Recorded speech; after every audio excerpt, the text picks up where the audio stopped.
All right, let's talk about factoring polynomials that are trinomials, factoring trinomials that don't have 1 as a leading coefficient. This is sometimes called hard factoring.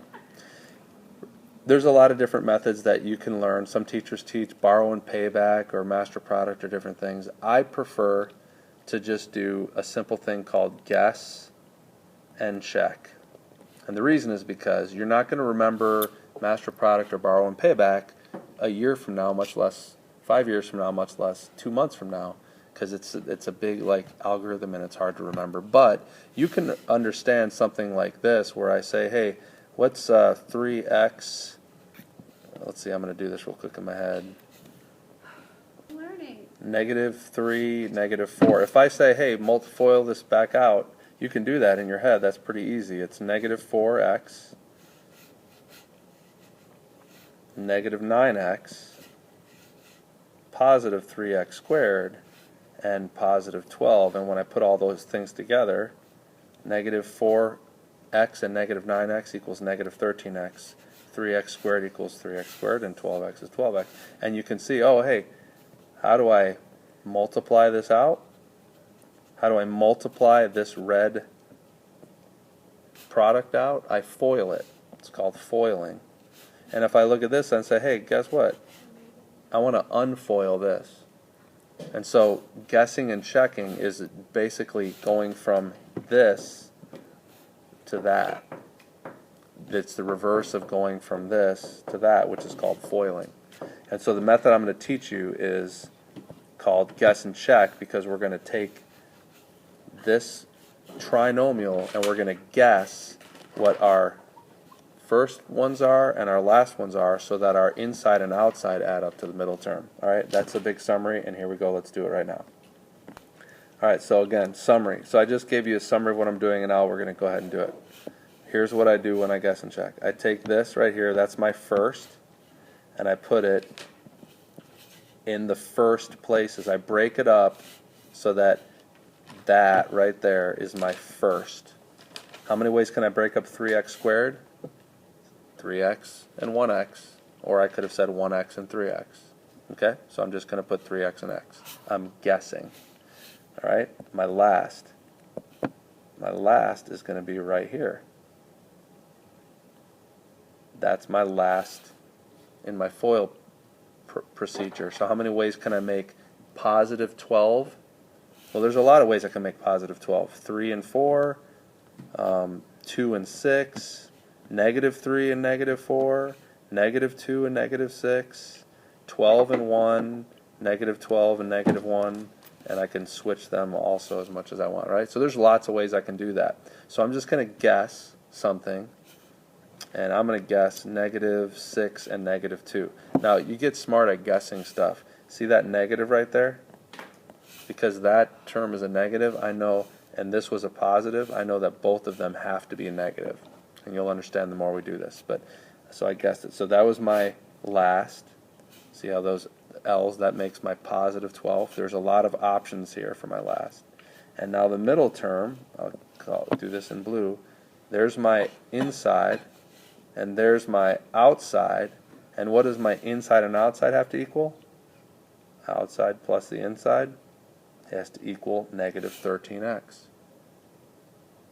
So let's check. -6x minus 6x. Oh, so close. It's -12x, but it's not -13. So that's not right. So I'm going to erase this, and I'm going to check something else.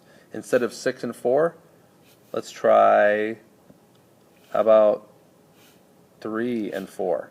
I'm sorry, 6 and 2. Instead of 6 and 2, let's try 3 and 4. Now let's check. Ready? All right, remember I'm guessing, and now I'm checking. What's -3 times x? -3x. What's 3x times -4x? -12x. Did that work? When I add those together, what do I get? -15x. Oh, too much. It's not -13x. Remember, it's got to be -13x. So let's try something else. I'm going to change the 3 and the 4 around. 4, 3. I guess. Now I'm checking. -4 times x is -4x. -3 times 3x is -9x. What's -4x minus 9x? -13x. Hey, that works. So that's my answer.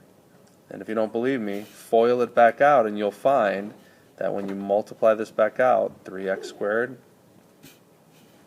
negative 4x minus 9x, negative 13x, positive, or negative 4 times negative 3 is positive 12.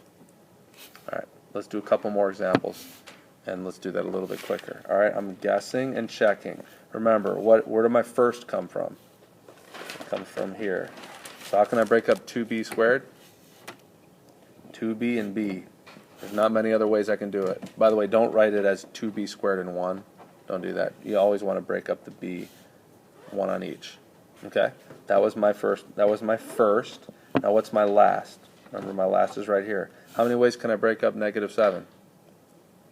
Not many ways. Negative 1 and negative 7. So I'm going to guess. I'm going to put negative 1 there. I'm sorry, positive 7. And I'm going to put a positive 7 there. I'm just guessing. And now I'm going to check, what do my insides have to be? Or my outside plus my inside. It's got to add up to positive 5b. So let's see, does that work? That's negative b.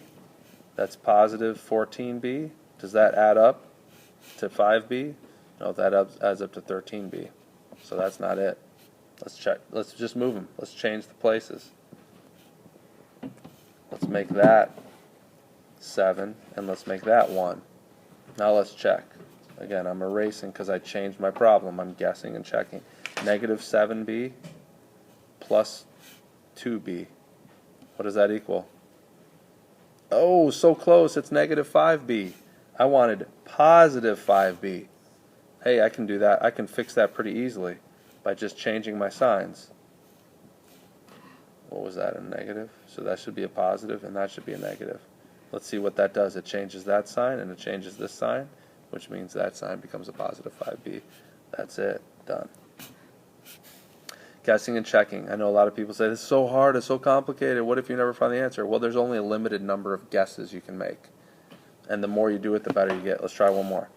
Let's see if we can do this and get lucky with our guesses. Remember, my first, it's got to be 5x and x. I don't really have any other options. My last, right here, that's my last. 28 can be what? 28 could be 7 and 4, or it could be 14 and 2, or it could be negatives of those. Are they going to be, notice that's a positive, so they either have to be both positive or both negative. And in this case, because that's a positive, I want them to be both positive. So I'm going to put plus, plus, let's just guess. How about 7 and 4? And now let's check. 7x plus 20x. What's 7x plus 20x? Notice I'm not writing it down, I'm doing it in my head because that's what you do the better you get at this. That didn't work. Let's switch places. Let's go 4 and 7. 4x and 35x. What's 4x plus 35x? Ba-bam! 4x, 35x. That's right. It's 39x. Done. There's your answer. Guessing and checking, factoring, more difficult polynomial or trinomials. That's what I would do. Peace out.